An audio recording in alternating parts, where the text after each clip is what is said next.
J'ai allumé la télé, j'ai tenu à peine 5 minutes. À peine le courant arrivé dans l'écran, voilà qu'il projetait dans mon salon une image du néant, du vide. Rien. Sur un plateau, des éditorialistes commentent. Quoi? N'importe. Peu importe. Tout et n'importe quoi en fait. Pour dire quoi? Pour dire rien. Ils meublent. Ils meublent le néant. Ça parle des grévistes, qui sont apparemment des privilégiés, des irresponsables, qui ont tellement d'avantages qu'ils passent même leur dimanche à tracter. Pourquoi? Pour rien? Non, pas pour rien. Pour l'hôpital où des patients sont désormais soignés dans les couloirs. Pour la solidarité, depuis qu'elle est en passe de devenir un film de science-fiction. Pour préserver l'idée que le progrès, ce n'est pas de niveler les conditions de travail par le bas, ni de monter les usagers contre les grévistes, alors même que c'est le modèle social de tout le monde qui est en danger. Les commentateurs, ceux-là même qui sont sur le plateau, sont arrivés le plus souvent en Uber X ou en taxi, et ils s'indignent des retards des trains qu'ils ne prennent même pas. Ça parle de la ligne 13, alors forcément j'ai le cœur qui vibre. Agnières Gennevilliers et Gabriel Péry.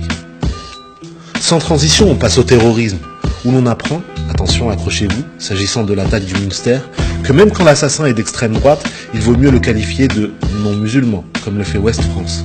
Alors ça parle de troubles psychiques sur BFM, tandis que CNews nous dit, écoutez bien, qu'il s'agissait de terrorisme non-islamiste. De terrorisme non-islamiste. Comme si en fait ça c'était une information. Comme si en fait il y avait un lien normal entre le terrorisme et l'islam. Comme si en fait c'est pas pour rien qu'on stigmatisait les musulmans et qu'il y avait quelque chose profondément ancré dans leur religiosité ou dans leur foi qui les prédestinait à la violence politique.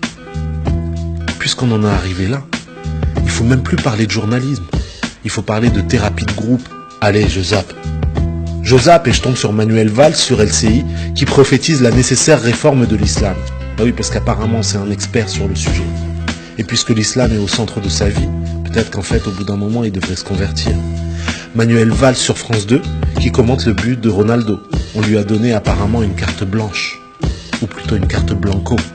Manuel Valls sur RTL qui explique la relation à avoir avec l'Arabie Saoudite. Alors même que c'est lui, Premier ministre, qui signait des contrats de vente d'armes pour aller assassiner des innocents et des civils. Manuel Valls ensuite sur Public Sénat pour disserter de la peinture en héritage. Et comme Beetlejuice, on peut le voir, il surgit à tout instant. Sauf qu'en fait, lui, il n'attend pas qu'on l'appelle 3 fois pour débarquer.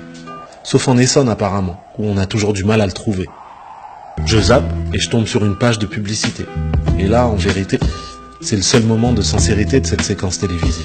Achetez notre lessive, confiez-nous vos données, mangez notre huile de palme, utilisez nos produits. Parce qu'en fait, nous le valons bien, votre argent. Par la fenêtre, un rayon de soleil m'appelle.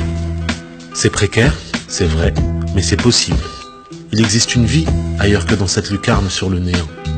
On y fait entrer des accusés, tout en confisquant leurs paroles.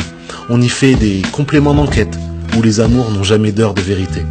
On n'est pas couché, c'est vrai, mais on ne se lève jamais vraiment non plus.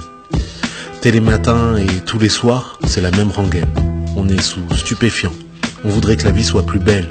On a 28 minutes pour dire que les scènes de ménage entre experts, c'est dans l'air du temps, le temps qu'on n'a plus. Et lorsqu'il s'agit de causer une peine capitale, nos occupants télévisés ont un incroyable talent pour nous faire oublier que pour eux, en fait, le journalisme est désormais un voyage en terre inconnue. Alors j'éteins la télé. J'éteins la télé. J'éteins la télé. Et sitôt, le monde s'éveille.